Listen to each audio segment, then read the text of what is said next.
How to use the Select tool and navigate on the drawing. In this video we will show you how to navigate the canvas and select items.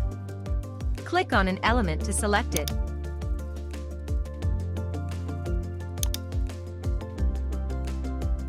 Select multiple elements by pressing the Control button and clicking on each of the relevant elements.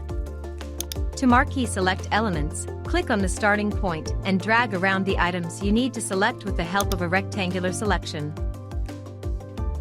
To control visibility, color, focus, cut, copy, delete options, right-click on the selected item and choose the necessary option.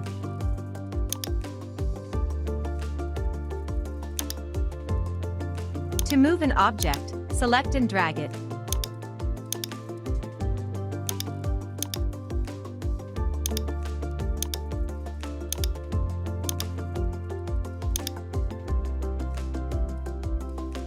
To move the drawing, hold down the middle mouse button. Use the mouse wheel to zoom in or out. Thank you for watching.